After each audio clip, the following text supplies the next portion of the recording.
Hi hello friends, அனைவருக்கும் வணக்கம். இன்றைக்கி என்ன வீடியோ பார்க்க போகிறோம் அப்படின்னு சொல்லி பார்த்தீங்கன்னா, நான் ஆல்ரெடி உங்ககிட்ட சொல்லியிருந்தேன் டிஇடி பேப்பர் 1 வந்து நான் எலிஜிபிள் அப்ளை பண்ணுறதுக்கு அப்படின்னு சொல்லிட்டு. ஸோ இன்றைக்கி டிஇடி பேப்பர் 1க்கான ப்ரிப்பரேஷன் எப்படி பண்ணுறது அப்படின்னு சொல்லிட்டு தான் பார்க்க போகிறேன். இந்த வீடியோ எவ்வளோ நாள் கண்டினியூ ஆகும் அப்படின்னு எனக்கே தெரியல. ஏன்னா யூஸ்வலாக இது போல் வீடியோ போட்டாலே அதை என்னால் கண்டினியூ பண்ண முடியல. அதுக்கு என்ன ரீசன் அப்படின்றதும் புரியல. ஏன்னா அப்படி தான் நான் டிஎன்பிஎஸ்சி குரூப் 4க்கு ரொம்ப தீவிரமாக படிக்கணும்னு சொல்லிட்டு எல்லாம் படித்தேன். கரெக்டாக ஒரு 10 நாள் ஃபாலோ பண்ண முடிஞ்சது, அவ்வளோதான். யார் கண்ணு படுதுன்னே தெரியலன்ற மாதிரி இருக்குது கதை.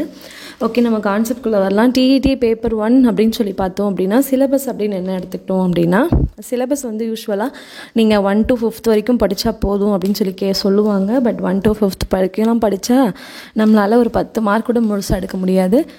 6th 7th 8th தான் மேஜர். ஓகேங்களா? அவங்க சொல்லுவாங்க 10th 11th 12th 20%, first standard second ஸ்டாண்டர்டில் 20%, 3rd 4th 5thலாம் சேர்த்து. ஆனால் 6th 7th 8th தான் வந்து மேஜரான கொஸ்டின்ஸ் எல்லாம் கேட்பாங்க. ஸோ நம்ம படிக்கணும் அப்படின்னும் போது ஏதாவது ஒரு 3 சப்ஜெக்ட் செலக்ட் பண்ணிக்கோங்க. சைக்காலஜியோடு சேர்த்து மொத்தம் 6 சப்ஜெக்ட். ஓகேங்களா? நமக்கு psychology, Tamil, English, maths, science, social 6 subject இருக்கும். இந்த 6 சப்ஜெக்டையுமே நம்மளால் கண்டிப்பாக படிக்க முடியாது. நமக்குன்னு ஃபேவரட் சப்ஜெக்ட் இருக்கும், நம்மளால் இந்த சப்ஜெக்ட் ஈஸியாக படிக்க முடியும் அப்படின்னு சொல்லிட்டு ஏதாவது ஒரு 3 சப்ஜெக்ட் இருக்கும். ஸோ எலிஜிபிலிட்டி அப்படின்னு சொல்லி எடுத்துக்கிட்டோன்னா ஒரு கேட்டகிரிக்கு ஒரு மாதிரி கொடுத்துருக்காங்க. அதாவது எனக்கு சொல்ல ஒரு மாதிரி இருக்குது, ஒரு கேஸ்ட்டுக்கு ஒரு போல் அப்படின்ற மாதிரி கொடுத்துருக்காங்க. ஓகேங்களா?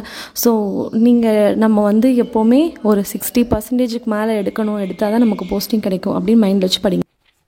இலக்கணம் அப்படின்னு சொல்லி பார்த்தோம் 5th ஸ்டாண்டர்ட் புக்ல அப்படின்னு சொல்லிட்டு பாத்தீங்கன்னா மொத்தம் 8 இலக்கணம் டாபிக் இருக்கு. இந்த 8 இலக்கணம் டாபிக்ல ஃபர்ஸ்ட் பெயர் சொல், வினை சொல் தான் இருக்கு. இது எல்லாமே காமனான டாபிக் தான்.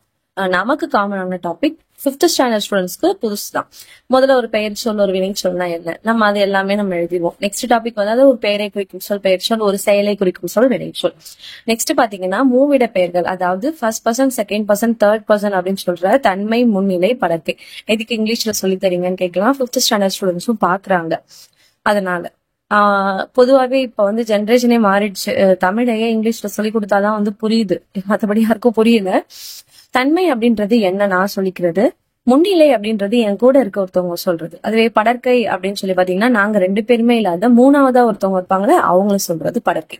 நெக்ஸ்ட் டாபிக் பாத்தீங்கன்னா சொற்றொடர் அமைப்பு முறை அப்படின்னு சொல்லிட்டு 3rd யூனிட்ல இருக்கு. ஒரு சென்டென்ஸ்க்கு என்னெல்லாம் வேணும், அதாவது எழுவாய் வேணும், செயற்பட்ட பொருள் வேணும், பயனிலை வேணும். எழுவாய் அப்படின்றது சப்ஜெக்ட். பொதுவாவே யார், என்ன, எதுக்கு அப்படின்ற கொஸ்டினுக்கு ஆன்சரா வர்றதுதான் எழுவாய். இப்ப அதுவே செயற்படு பொருள் அப்படின்னு சொல்லி எடுத்துக்கிட்டோம்னா அதுதான் கான்டென்ட். கான்டென்ட்னா என்ன, எக்ஸாம்பிளுக்கு சொல்லலாம். இங்க பாருங்க, தென்றல் நடனம் ஆடினாள்.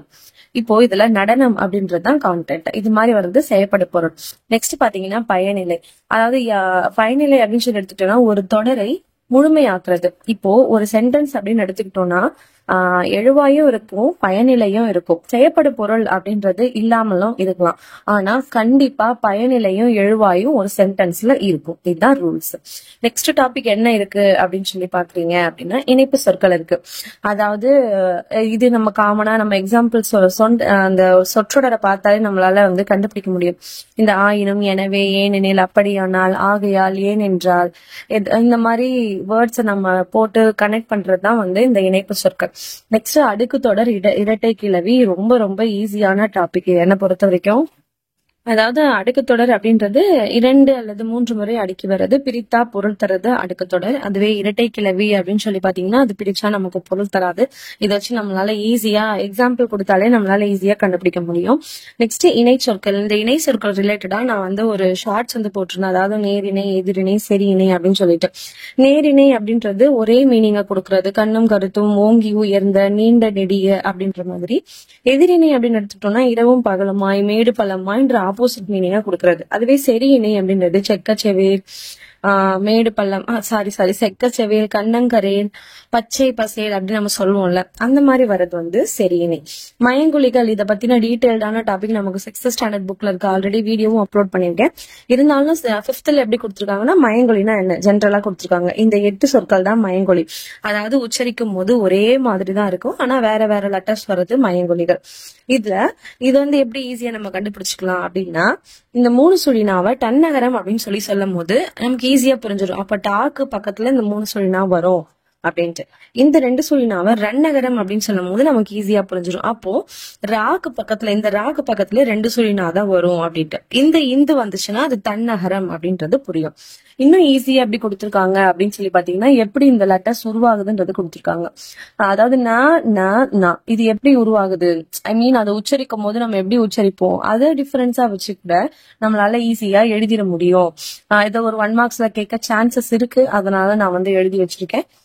அப்படிங்கிறது நாவின் நுனி, அன்னம்னா வாய், அந்த மேல் பகுதி வாய், அதோட நடுப்பகுதியை தொடும் போது இந்த வந்து நாவின் நுனி முன் அன்னத்தை தொடுறதுனால இந்த வந்து பல்லோட அடிப்பகுதியில தொடும். இந்த மட்டும் தான் பல்லு வருது, மீதி 3மே வந்து அந்த அன்னத்தின் நுடி பகுதி, அன்னத்தின் நடுப்பகுதி அப்படிதான் வருது. இதுவே 6th ஸ்டாண்டர்ட் புக்ல எடுத்துக்கிறோம் அப்படின்னா 6th ஸ்டாண்டர்ட் புக்ல இது எல்லாமே எப்படி பிறக்குது அப்படின்றத கொடுத்துருப்பாங்க டீட்டெயில்டா. சோ நம்ம இங்க இது படிக்கும் போது அங்க போய் கொஞ்சம் படிக்கும் போது ஈஸியா இருக்கும். நெக்ஸ்ட் டாபிக் வந்து மரபு தொடர்கள் அதான் கொடுத்துருக்காங்க. மரபு தொடர்கள் அப்படின்னா ஒண்ணும் இல்ல, இந்த ஓமை தொடர் நம்ம சொல்லுவோம்ல, எப்படி சொல்றது, இங்க எக்ஸாம்பிளுக்கு பாருங்க. கை கொடுத்தல் அப்படின்னா உதவி செய்யற மீனிங்க கொடுக்கும். தட்டி கொடுக்கறது அப்படின்னா ஒருத்தவங்களை ஊக்கப்படுத்துறது, உற்சாகப்படுத்துறது கொடுக்கும். இந்த மாதிரி வேற என்னென்ன எக்ஸாம்பிள்ஸ் கொடுத்துருக்காங்கன்னா, வாழையடி வாழையாக, விடி வெள்ளியாக, காது கொடுப்பார், காதை பிச்சு கொடுத்துட மாட்டாங்க, அதாவது அவங்க சொல்றதை கேட்பாங்க. அதை நம்ம எப்படி சொல்வோம், காது கொடுப்பாங்க அப்படின்னு. கரைத்து குடிப்பாங்கன்னா புக்கை கரைச்சு குடிக்க மாட்டாங்க, உள்ள இருக்க கண்டென்ட் எல்லாத்தையும் படிச்சிருப்பாங்க. சோ இந்த மாதிரி சொல்றதுதான் வந்து மரபு தொடர்கள்.